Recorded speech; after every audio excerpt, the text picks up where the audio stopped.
En Antígona encontramos de nuevo el conflicto entre padre e hijo en uno de los asuntos centrales de la tragedia.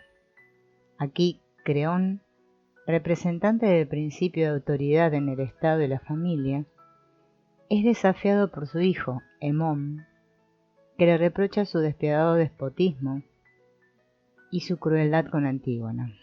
Hemón trata de matar a su padre y al fracasar en su intento se quita la vida. Vemos que el tema común de las tres tragedias es el conflicto de padres e hijos. En Edipo Rey, Edipo mata a su padre Layo, que había tratado de deshacerse del niño. En Edipo en Colono, Edipo da rienda suelta a su intenso odio hacia sus hijos, y en Antígona encontramos el mismo odio entre Creón y Hemón. El problema del incesto no existe ni en las relaciones de los hijos de Edipo con su madre, ni en las de Hemón con la suya, Eurídice. Interpretando Edipo Rey a la luz de toda la trilogía, parece plausible suponer que también en Edipo Rey el tema es el conflicto de padre e hijo y no el problema del incesto. Freud interpretó el antagonismo de Edipo y su padre con una rivalidad inconsciente causada por los impulsos incestuosos de Edipo. Si no aceptamos esta explicación, se plantea el problema de hallarle otra al conflicto entre padres e hijos que encontramos en las tres tragedias. Antígona nos da un punto de partida. La rebelión de Hemón contra Creón tiene sus raíces en la particular disposición de las relaciones de Creón con Hemón. Creón representa el principio rígidamente autoritario, tanto en la familia como en el Estado, y es contra este tipo de autoridad contra el que Hemón se rebela. Analizando en su conjunto la trilogía de Edipo, se observa que el tema principal es la lucha contra la autoridad paterna, y que las raíces de esa lucha van hasta la antigua India entre los sistemas sociales del matriarcado y el patriarcado. Edipo, lo mismo que Hemón y Antígona, representa el principio del matriarcado. Los tres atacan un orden social y religioso basado en el poder y los privilegios del padre, representado por Layo y Creón. Como esta interpretación se basa en el análisis de Bachofén de la mitología griega, será necesario dar a conocer brevemente al lector los principios de la teoría de Bachofén. En su libro Das Maturrecht, el matriarcado, publicado en 1861, Bachofén sugiere que en los comienzos de la historia humana las relaciones sexuales eran promiscuas y que por consiguiente solo era incuestionable el parentesco materno. Únicamente por la madre podía establecerse la consanguineidad.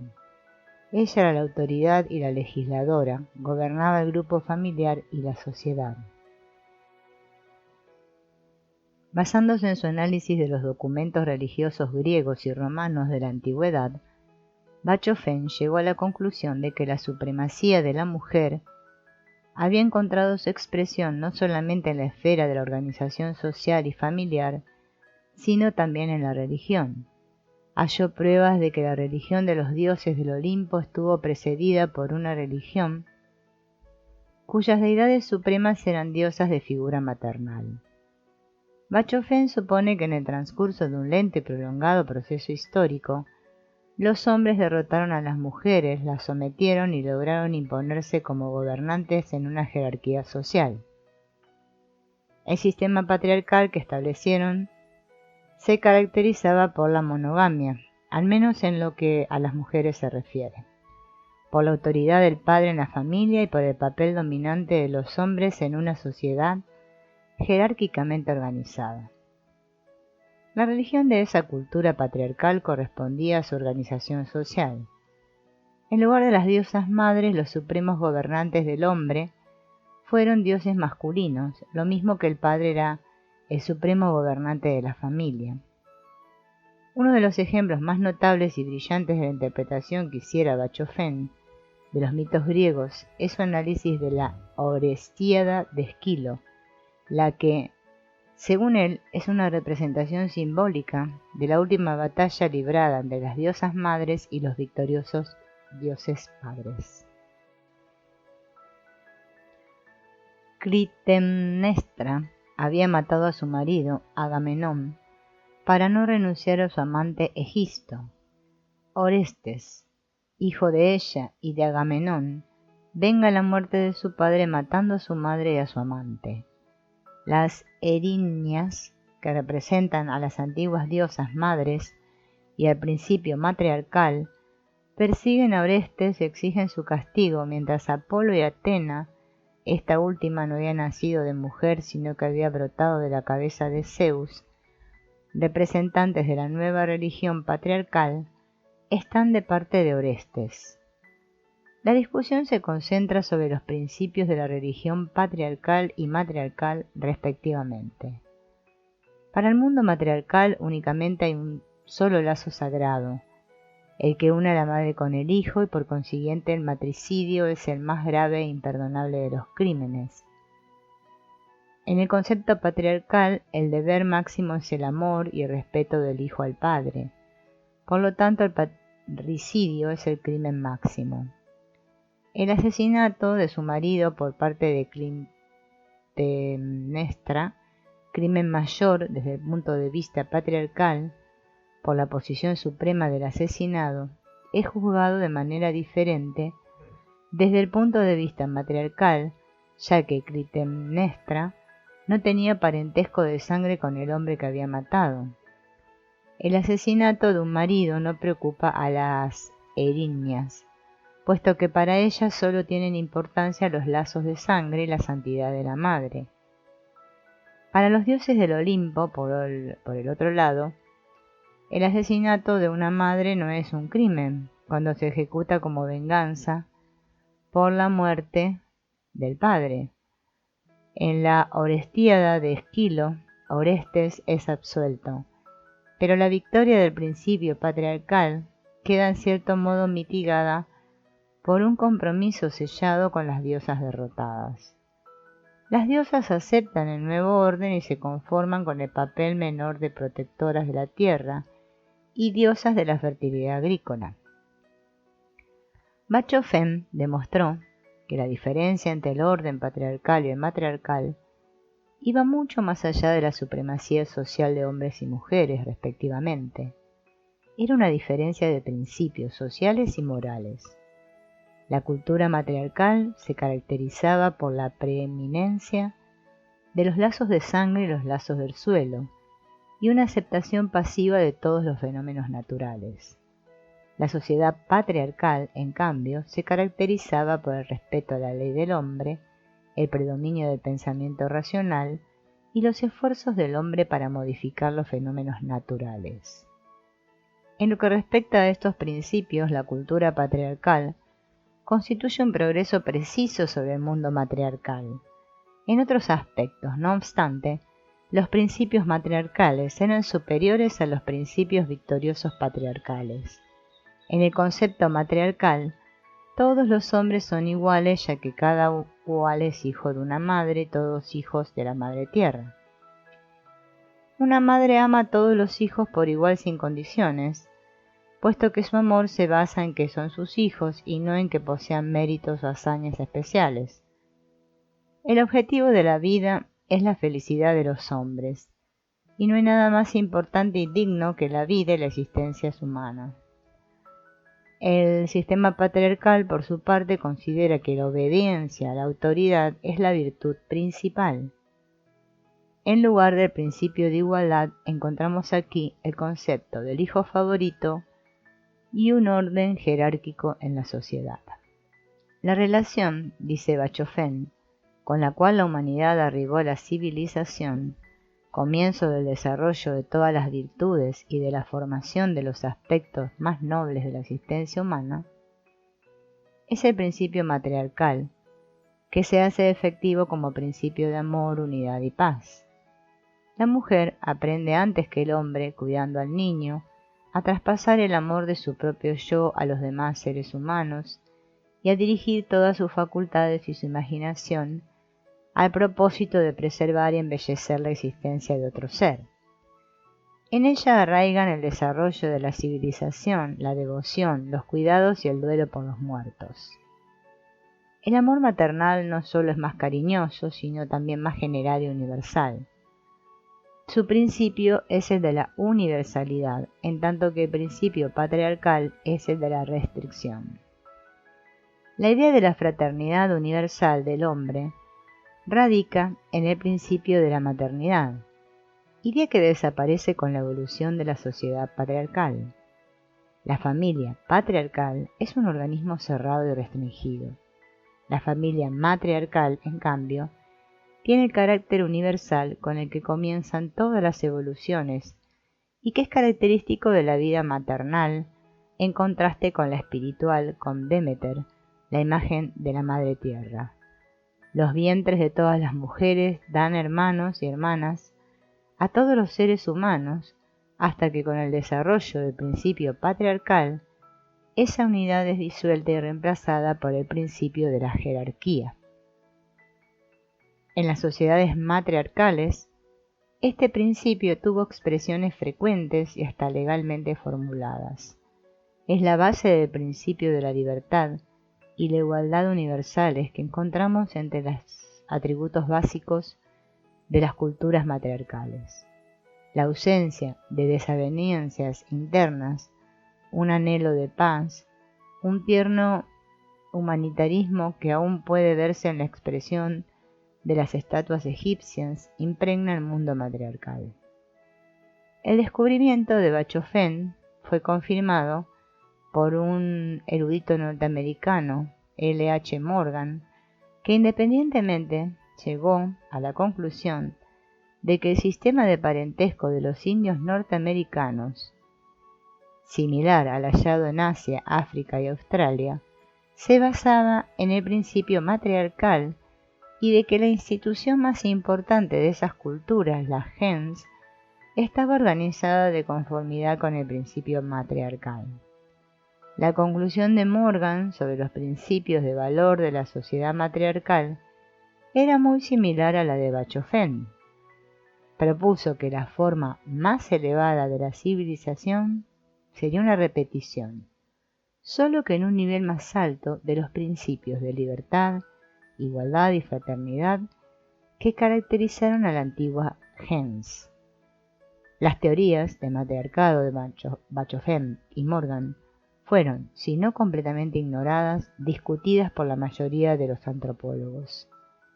Lo mismo ocurrió con la obra de Robert Briffault, que en Las Madres continuó la investigación de Bachofen y la confirmó con un brillante análisis de nuevas informaciones antropológicas.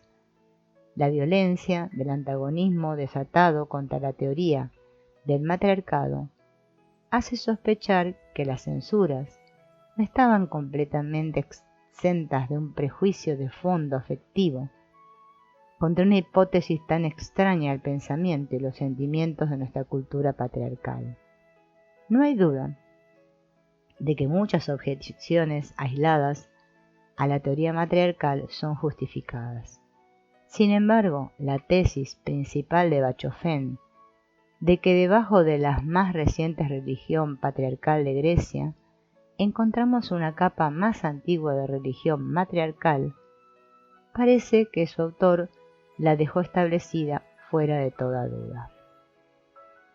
Después de este breve examen de la teoría de Bachofen, estamos en mejores condiciones para reanudar el análisis de nuestra hipótesis de que la hostilidad entre padres e hijos, tema de la trilogía de Sófocles, debe entenderse como un ataque de los representantes del derrotado sistema matriarcal al orden patriarcal triunfante.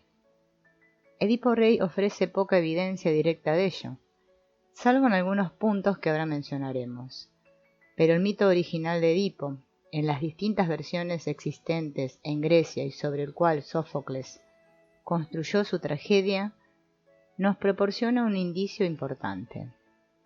En las diversas expresiones del mito, la figura de Edipo aparecía siempre relacionada con el culto a las diosas de la tierra, las representantes de la religión matriarcal, En casi todas las versiones del mito de Edipo pueden hacerse huellas de esta relación, desde las partes que se refieren al abandono del niño hasta las que concentran en torno de su muerte.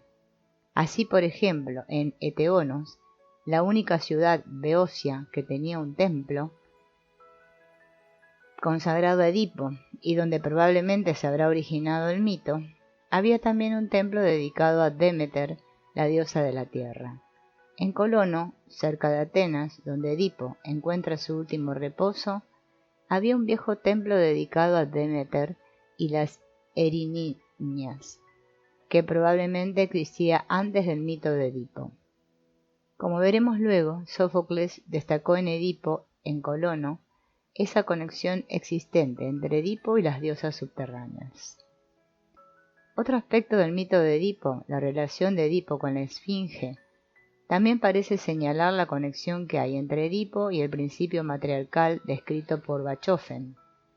La Esfinge había anunciado que el que descifrara su enigma salvaría a la ciudad de su cólera. Edipo logra hacerlo después de haber fracasado todos los demás que lo intentaron, y se convierte en el salvador de Tebas. Pero si miramos el enigma más de cerca, no podrá menos que asombrarnos su insignificancia en comparación con la recompensa ofrecida por su solución. Cualquier niño inteligente de 12 años de edad es capaz de adivinar que el ser que anda primero a 4 pies, luego con 2 y por último con 3 es el hombre.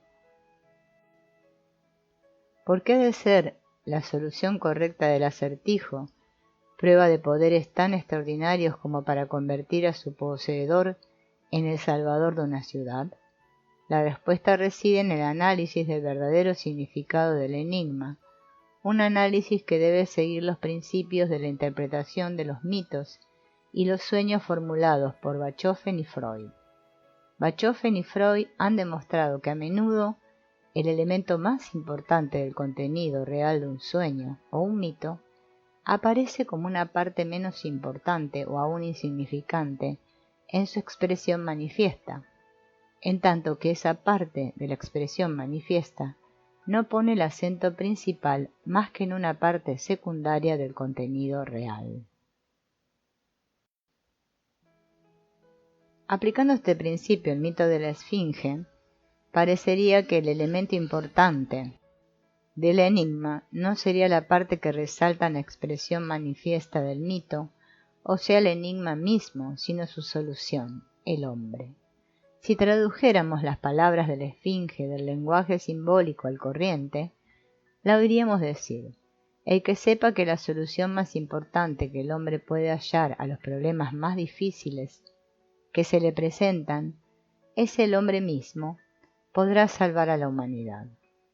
El enigma en sí, cuya solución no requiere más que ingenio, solo sirve de velo para encubrir el significado latente de la pregunta, o sea, la importancia del hombre.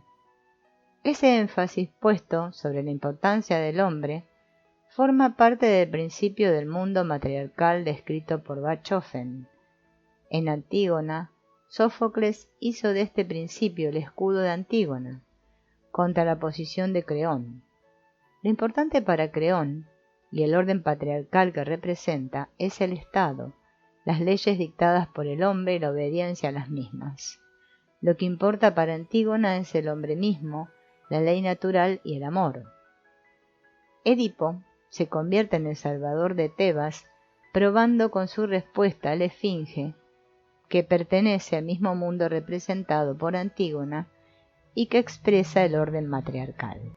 Un solo elemento del mito y del Edipo rey de Sófocles parece contradecir nuestra hipótesis, la figura de Yocasta. Suponiendo que simboliza el principio maternal y que la explicación que hemos sugerido es correcta, cabría preguntar por qué la madre es destruida en lugar de obtener la victoria.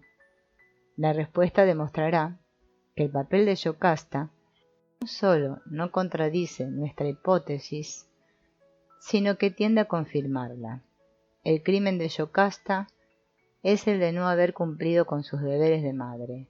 Había querido matar a su hijo para salvar a su esposo. Desde el punto de vista de la sociedad patriarcal, es una decisión legítima, pero desde el punto de vista de la sociedad y la ética matriarcales es un crimen imperdonable. Es ella, Yocasta, quien con la comisión de su crimen inicia la cadena de acontecimientos que conduce finalmente a la destrucción de ella misma, de su esposo y su hijo. Para entender este punto no debemos olvidar que el mito, tal como fue conocido por Sófocles, ya había sido modificado de acuerdo con el molde patriarcal, que el cuadro de ubicación manifiesto y consciente es el patriarcado y que el significado latente y anterior solo aparece de manera velada y a menudo deformada. El sistema patriarcal ha salido victorioso y el mito explica las razones de la caída del matriarcado. Postula que la madre, al violar su deber máximo, ocasionó su propia destrucción. No obstante, para dictaminar en definitiva si esta interpretación del papel de Yocasta y de Edipo Rey es correcta, es preciso aguardar hasta que hayamos analizado Edipo en Colono y Antígona. En Edipo en Colono vemos a Edipo, ciego, llegando en compañía de sus dos hijas hasta las proximidades del bosque de las diosas de la tierra, cerca de Atenas. El oráculo había profetizado que si Edipo era sepultado en ese bosque, protegería a Atenas de las invasiones enemigas. En el transcurso de la tragedia, Edipo comunica a Teseo el vaticinio del oráculo. Teseo acepta gustosamente la oferta de que Edipo sea el benefactor póstumo de Atenas. Edipo se retira al bosque de las diosas y muere de una manera misteriosa conocida únicamente por Teseo. ¿Quiénes son esas diosas? ¿Por qué ofrecen un santuario a Edipo? ¿Qué quiere expresar el oráculo cuando nos dice que Edipo, al hallar su última morada en este bosque, vuelve a su papel de salvador y benefactor?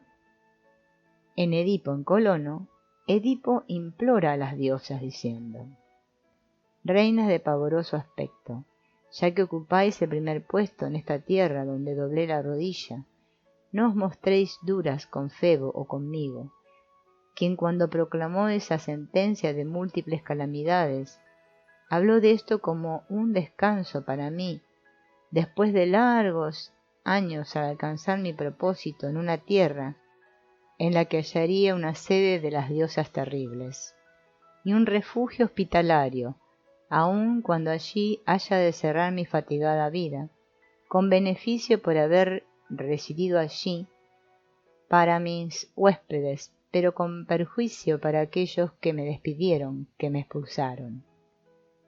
Edipo llama a las diosas, reinas de pavoroso aspecto, y diosas terribles. ¿Por qué son pavorosas y terribles, si son para él las diosas de su última morada, y las que con el tiempo le darán la paz? ¿Por qué, dice el coro, ese anciano debe de haber sido un hombre errante, y no un residente del país?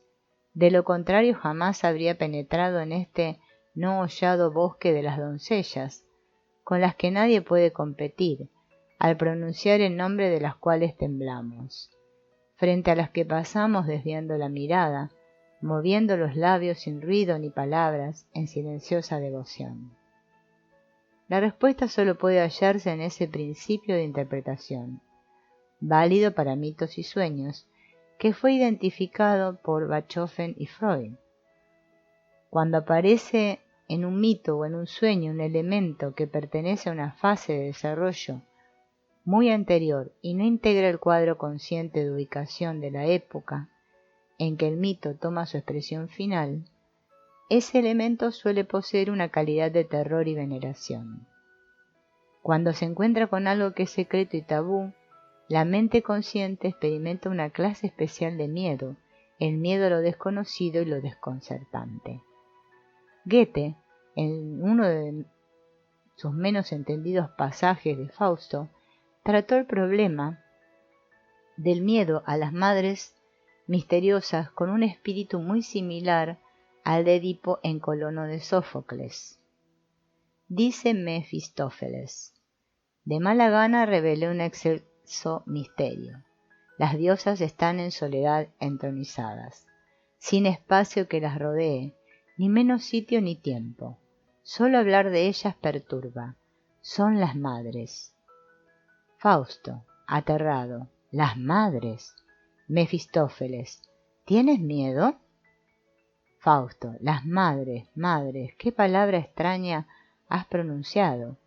Mefistófeles, así es, diosas, desconocidas por ustedes. Mefistófeles, así es, diosas, desconocidas por ustedes. Las madres que nombramos nosotros reticentes. Debes penetrar en las más recónditas profundidades para hallarlas. Es culpa tuya el que tengamos que implorar su ayuda. También aquí, como en la tragedia de Sófocles, el sentimiento de miedo y terror surge con la sola mención de las diosas, que pertenecen a un mundo antiguo, desterrado, ahora de la luz del día de la conciencia. Como se ve en este breve pasaje, Goethe anticipó la teoría de Bachofen. Según el diario de Eckermann, Goethe refirió que leyendo a Plutarco había descubierto que en la Grecia antigua se hablaba de las madres como si fueran diosas. Ese pasaje de Fausto pareció enigmático a muchos comentaristas que trataron de explicar a las madres como símbolo de ideas platónicas, como reino informe del mundo interior del espíritu, etc.